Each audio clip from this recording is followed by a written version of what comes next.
ప్రజాస్వామ్యంలో పారదర్శకత, జవాబుదారీతనం చాలా కీలకమైన అంశాలు. అయితే భారతదేశ రాజకీయాల్లో నేర చరిత్ర ఉన్న నేతల సంఖ్య పెరుగుతుండడం ఆందోళన కలిగించే విషయం. అసోసియేషన్ ఫర్ డెమోక్రటిక్ రిఫార్మ్స్ తాజాగా విడుదల చేసిన ఒక నివేదిక ఈ విషయాన్ని మరోసారి స్పష్టం చేసింది. దేశవ్యాప్తంగా ఉన్న 30 మంది ముఖ్యమంత్రుల్లో 12 మందిపై క్రిమినల్ కేసులున్నాయని ఈ నివేదిక వెల్లడించింది. ఇది దేశంలో ప్రజాస్వామ్య వ్యవస్థ ఎదుర్కొంటున్న సవాళ్లను సూచిస్తోంది.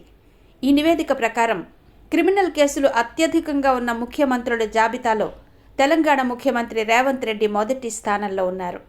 ఆయనపై మొత్తం 89 కేసులున్నట్టు ఏడీఆర్ పేర్కొంది. ఈ కేసులు ఆయన వివిధ సందర్భాల్లో, ముఖ్యంగా ప్రజా ఉద్యమాల్లో పాల్గొన్నప్పుడు నమోదైనవిగా తెలుస్తోంది. రేవంత్ రెడ్డి తర్వాత తమిళనాడు ముఖ్యమంత్రి ఎంకే స్టాలిన్ 47 కేసులతో రెండో స్థానంలో ఉన్నారు. ఆంధ్రప్రదేశ్ ముఖ్యమంత్రి చంద్రబాబు నాయుడు 19 క్రిమినల్ కేసులతో మూడో స్థానంలో ఉన్నారు.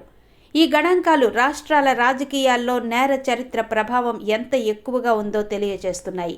ఏడీఆర్ సంస్థ ముఖ్యమంత్రులు ఎన్నికల సమయంలో సమర్పించిన అఫిడవిట్లలో పేర్కొన్న వివరాల ఆధారంగా ఈ నివేదికను రూపొందించింది. ప్రజలకు తమ నాయకుల గురించి పూర్తి వివరాలు తెలియచేయాలనే ఉద్దేశంతో ఈ నివేదికలు విడుదల చేస్తూ ఉంటారు. క్రిమినల్ కేసులు ఉన్న నేతలు చట్టసభల్లో ఉండడం వల్ల పాలనపై, న్యాయ వ్యవస్థపై ప్రభావం పడే అవకాశం ఉందని విశ్లేషకులు చెబుతున్నారు.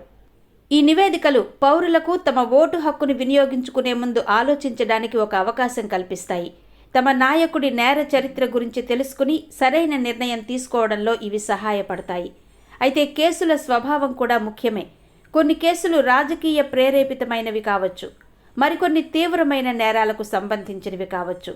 ఏదేమైనా రాజకీయాలను నేరరహితంగా మార్చడానికి, నేర చరిత్ర ఉన్న వ్యక్తులను ప్రజాప్రతినిధులుగా ఎన్నుకోకుండా ఉండడానికి ప్రజలు, రాజకీయ పార్టీలు, న్యాయ వ్యవస్థ కలిసికట్టుగా కృషి చేయాల్సిన అవసరం ఎంతైనా ఉంది.